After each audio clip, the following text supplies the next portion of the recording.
샬롬 할렐루야. 마태복음 13장 44절이요. 천국은 마치 밭에 감추인 보화와 같으니 사람이 이를 발견한 후 숨겨두고 기뻐하며 돌아가서 자기의 소유를 다 팔아 그 밭을 사느니라. 아멘. 마태복음 5장 3절. 심령이 가난한 자는 복이 있나니 천국이 그들의 것이며. 아멘.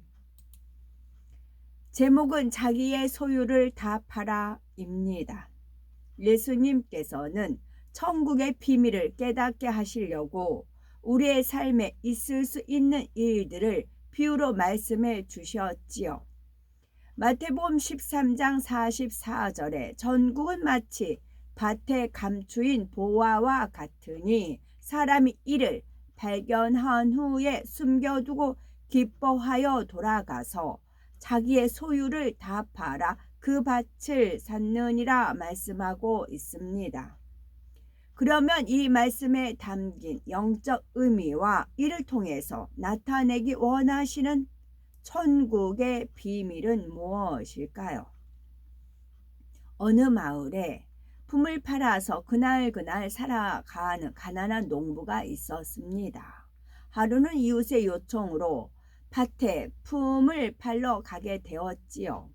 밭의 주인은 오랫동안 쓰지 않고 버려둔 황폐한 땅이 있는데 개간하여서 과목이나 심어볼까 한다라는 것이었습니다. 땀을 뻘뻘 흘리며 열심히 땅을 개간하던 농부는 갑자기 삽 끝에 이상한 물건이 닿는 것을 느꼈지요. 계속해서 그곳을 파보았더니 엄청난 보물이 묻혀 있었습니다. 보화를 발견한 농부는 어떻게 하면 그것을 내 손에 넣을 수 있을까 궁리하였지요. 문득 좋은 생각이 떠올랐는데 바로 자기의 소유를 다 팔아 그 밭을 사는 것이었습니다. 별 쓸모가 없어 버려진 밭이었기에 주인이 쉽게 팔 것 같았지요. 농부는 서둘러 집으로 들어가 가재 도구를 정리하고 모든 소유를 팔기 시작하였습니다. 예수님께서 천국은 마치 밭에 감추인 보화와 같다라고 하셨는데 여기서 밭은 사람의 마음을 의미합니다. 보화는 천국을 가리키지요. 사람의 마음속에 보화와 같은 천국이 감추어져 있다는 것입니다. 하나님께서 아담을 창조하실 때 사람의 주인인 영과 영의 지배를 받는 혼과 영혼이 거할 장막인 육을 지으셨지요. 그리고 만물의 영장으로 세워 하나님과 교통하며 만물을 다스릴 수 있게 하셨습니다. 하지만 사람이 하나님의 말씀에 불순종하여 선악과를 먹는 죄를 범하자 저주가 임하여 사람의 주인인 영이 죽고 말았습니다. 영이 죽었다는 것은 영이 소멸되었다는 뜻이 아닙니다. 영이 주인 구실을 못하고 혼 속에 갇혀서 전혀 활동을 못하게 되었다는 것입니다. 영이 죽기 전에는 하나님과 교통하면서 하나님의 뜻을 쫓아 살았지요. 그러나 영이 죽은 후에는 하나님과 교통이 끊어지고 마음에 하나님 두기를 싫어하여서 비진리를 행하며 살아가게 되었지요. 이에 사랑의 하나님께서는 온 인류의 죄를 대속해 주시기 위해 예수님을 이 땅에 보내서 화목 제물로서 십자가에 못 박혀 죽게 하셨습니다. 이로써 우리가 죄에서 해방되고 거룩한 하나님의 자녀가 되어서 하나님과 교통할 수 있는 구원의 길이 열린 것입니다. 우리가 예수 그리스도를 영접하면 성령을 선물로 받고 죽은 영이 살아나 하나님의 자녀된 권세를 얻을 수 있습니다. 죽은 영이 살아나야 영이 사람의 주인으로서 하나님과 교통을 이루며 혼과 육을 다스릴 수 있지요. 또한 사람의 본분을 행하며 사람답게 살아갈 수도 있습니다. 이렇게 죽었던 영이 살아난 것은 곧 밭에 감추어진 보화를 발견한 것이요, 우리 마음속에 천국이 임한 것이니 천국은 마치 밭에 감추인 보화와 같다고 말씀하시는 것이지요. 농부가 밭에 감추인 보화를 발견하고 기뻐하였다는 것은 무슨 뜻일까요? 이는 예수 그리스도를 영접하여 성령을 받으면 죽었던 영이 살아나 우리 마음속에 천국이 있음을 깨닫고 기쁨이 넘친다는 뜻입니다. 하지만 마음속에 천국이 있다 해서 그것으로 만족해서는 안 됩니다. 죽은 영이 살아난 후에 얼마나 성령으로 영을 낳으며 자신의 마음을 진리로 변화시키느냐에 따라 더 아름다운 천국을 소유할 수 있기 때문이지요. 다음으로 농부가 보화를 발견한 후에 숨겨두었다는 말씀의 의미는 무엇일까요? 사람의 죽은 영이 살아나 하나님의 뜻대로 살고자 하는 마음은 생겨나지만 아직 능력이 주어지지 않아서 행함이 있는 믿음을 나타내지 못하고 있는 상태를 말합니다. 농부가 밭에 감추인 보화를 발견했다고 해서 즉시 캐낼 수 있는 상황은 아닙니다. 가재 도구를 팔아 돈을 장만해야 그 밭을 살 수가 있지요. 마찬가지로 우리가 주님을 영접하여서 천국과 지옥이 있음을 어떻게 해야 천국에 가는지도 알아가지만 우리가 주님을 영접하여 천국과 지옥이 있음과 어떻게 해야 천국에 가는지도 알아가지만 하나님 말씀을 듣는 즉시 행함이 따르지는 못합니다. 우리 마음 안에 있는 모든 비진리의 마음을 팔아버리고 진리의 마음을 소유하기 위해 죄를 버리는 만큼 감추어진 보화를 캐내어 천국의 기쁨을 체험할 수가 있습니다. 우리가 말씀대로 살 수 있는 능력을 받기 위해서는 열심히 하나님을 의뢰하고 기도하는 사람이 되어 진리대로 행해야 하지요. 성령의 음성을 듣고 인도를 받아 오직 하나님의 뜻대로 쫓아야 하는 것입니다.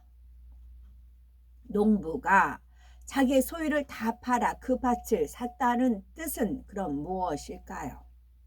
죽은 영이 살아나 주인 역할을 하려면 비진리의 혼을 다 깨트려야 한다는 것입니다.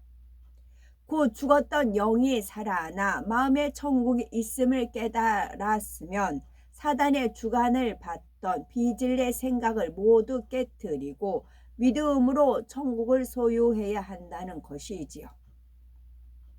여기서 혼을 깨트려야 한다. 이제 호두가 있어요. 호두가 두 개가 있고 호두를 이걸 뭘까 이제 처음 대했을 때 호두를 처음 댔을 때 이거는 어떻게 할까? 이제 그 안에 뭐가 있을까 전혀 몰라요. 근데 어떤 사람이 망치를 가지고 와서 호두를 딱 깨요.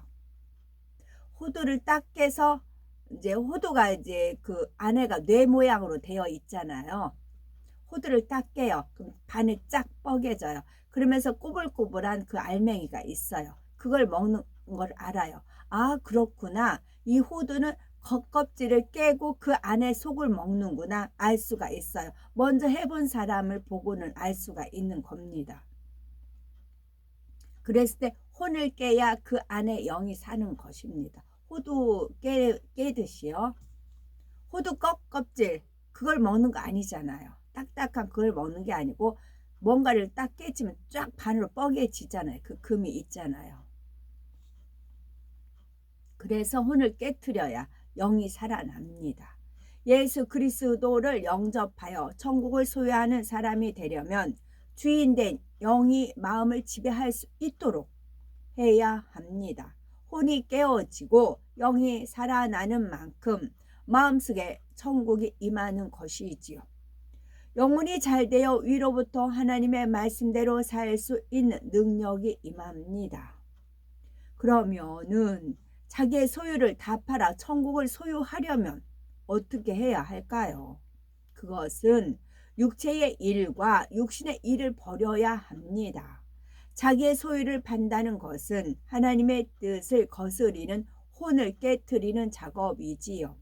하나님 말씀에 합당치 못한 육체의 일과 육신의 일, 하나님보다 더 사랑했던 모든 것을 버려 나간다는 뜻입니다.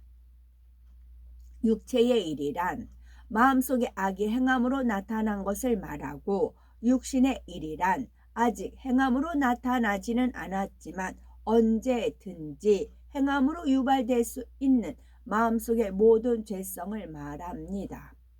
철저히 혼을 깨트리고 죄악을 버려 나가다 보면 성령의 소욕을 쫓아 하나님의 말씀대로 살 수 있게 되고 영의 사람이 되어서 세상의 빛이 됩니다. 또한 신의 성품에 참여하는 자가 되며 그리스도 예수의 마음을 품게 되지요. 이처럼 자기의 소유를 다 팔아야 주님이 계신 가장 아름다운 천국 새 예루살렘 성의 기쁨을 누릴 수가 있습니다. 우리가 어떤 물건을 소유하려면 값을 주고 사야 하지요. 마찬가지로 천국이 담긴 밭을 사려면 천국의 주인이신 하나님께 그 대가를 치러야 합니다. 하나님 앞에 신령과 진정으로 예배 드리고 시간과 물질을 들여서 헌신하며 자기의 소유를 드릴 때 비로소 천국을 얻을 수가 있지요. 그러므로 예수님께서 심령이 가난한 자는 복이 있나니 천국이 저희 것이며 했습니다. 심령이 가난하다라는 것은 악을 버리고 마음을 비웠다는 것이지요. 자기 마음의 소유를 다 팔았다는 것이며 이럴 때 보화를 캐내어 천국을 소유하게 됩니다. 누구든지 예수 그리스도를 영접하여 성령을 선물로 받으면 죽은 영이 살아나 천국의 기쁨을 체험할 수가 있지요. 혹여 천국을 소유하는 데 방해되고 하나님의 말씀대로 순종하는 데 거침돌이 되는 것이 있다면 신속히 뽑아버리고 가장 아름다운 천국을 소유하여야 되겠습니다. 아멘. 생명의 씨란 생명 아담과 하와가 범죄한 후 에덴 동산에서 쫓겨나 이 땅에 왔을 때는 생기가 흔적 정도밖에 남지 않은 상태였습니다. 그것은 작은 씨앗과 같은 형태로 몸에서 가장 중심이 되는 세포핵 안에 남게 되었지요. 이것이 바로 생명의 씨입니다.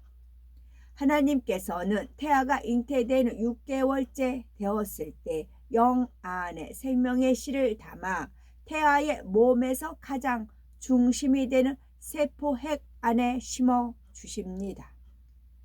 사람에게 생명의 씨가 있기에 하나님을 찾고자 하며 천국을 그리워하는 것이지요. 생명의 씨가 싹이 튼다는 것은 예수 그리스도를 영접해 통에 자복한 후에 성령으로 거듭나 죽은 영이 살아나는 것을 말합니다.